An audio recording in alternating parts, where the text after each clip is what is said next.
All right, let's talk about the Book of Revelation. You know, it's probably one of the most mysterious and, let's be honest, kind of scary texts out there. But what if we've been looking at it all wrong? What if it's famous numbers? What if they weren't about some future apocalypse, but were actually a symbolic guide to changing yourself from the inside out? Yeah, that one question is pretty much the key to this whole thing. It flips the script entirely. Suddenly, these ancient symbols aren't scary prophecies about doom and gloom anymore. Instead, they start to look a lot more like a map for personal growth. So, today, we're going to walk through a really unique interpretation. This isn't just guesswork. It's all about digging into the original Greek and Hebrew. The idea here is that the true meaning isn't just in the numbers themselves, but hidden inside the very words used to write them. Okay, let's start with the big one. You know the one I'm talking about, 666. We're going to see how this way of looking at things completely transforms it from this terrifying mark of evil into, well, something totally different, a process of cleansing. Now, to really get this, we have to understand one key idea.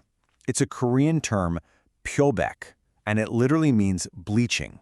And no, we're not talking about your laundry here. Think of it as a metaphor for spiritual purification. You know, the process of cleansing all that flawed, kind of beastly stuff inside all of us. So forget everything you thought you knew about 666 being some evil mark. In this view, it's not a mark on a person, it's a number that describes a person's inner state. It represents all those beast-like parts of our nature, you know, our ego, our flaws, our attachments to worldly things, that are basically scheduled to be bleached and made pure. So how in the world do they get to that conclusion? Well, it's all in the original Greek. They break the number down. 600, hexakosioi, is said to mean that which comes from our nature.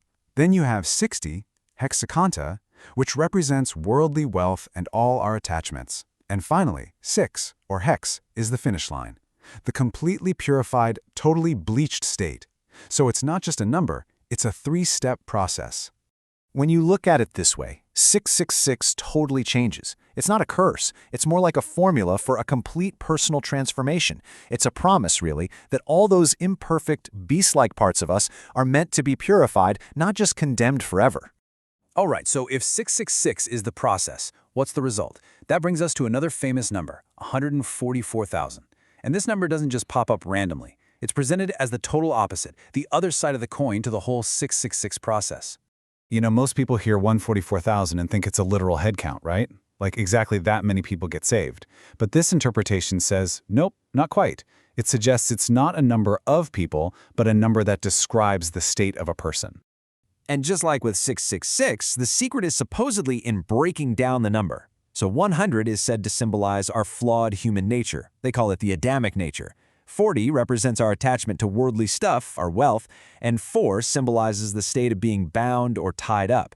So, put it all together, and 144,000 isn't a crowd of people. It's a description of one person who has successfully bound their flaws and attachments. And what happens when you reach this state? Well, by binding that lower self, you get to live this totally transformed life. The text calls it singing a new song. And the really interesting part is, it's a song that no one else can learn. It's an experience that's basically impossible to understand unless you've gone through that whole internal journey yourself. Okay, so this whole symbolic decoding thing doesn't stop with the numbers. The source applies this same logic to other key figures and even places in Revelation, like Mount Zion. It really starts to weave everything together into this one big story of inner change. Let's take the 1260 days, for example. In this view, that's not a literal calendar timeline of suffering. It's the symbolic amount of time it takes to get through that intense bleaching process. It's like your own personal crucible where your entire nature is basically reforged. So what's the final destination of this whole journey? It's Mount Zion. But you can't buy a plane ticket to get there. Because in this interpretation, it's not a mountain in the Middle East. It's the ultimate spiritual state of being. It's this profound union with the divine, which is poetically described as becoming the bride of God. It's basically the grand finale of the whole bleaching and binding adventure. And this is super important. This whole path isn't something that can be forced on anyone. It all boils down to a personal choice. It's a journey that you have to decide to take using your own free will. So, okay, when we put all these decoded pieces back together, what's the big picture? What does it all look like?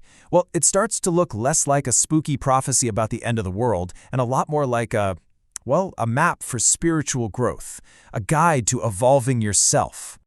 So let's just recap real quick. You've got 666, which is the process of purifying your beastly nature. Then you have 144,000, which is the state you reach when that nature is bound. And finally, you have Mount Zion, which is the ultimate spiritual destination, that state of union. You see? Each one is just a different signpost on an internal journey. So really, the biggest takeaway here is this. This perspective reads Revelation not as some scary future event that we just have to wait for, but as a timeless, practical guide for spiritual development.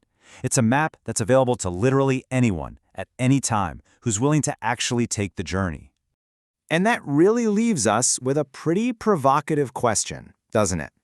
I mean, whether you buy this specific interpretation or not, it kind of forces you to reconsider how we look at these ancient texts. It makes you wonder, if numbers can hide this much meaning, what other symbols do we think we understand but might be totally missing the point on?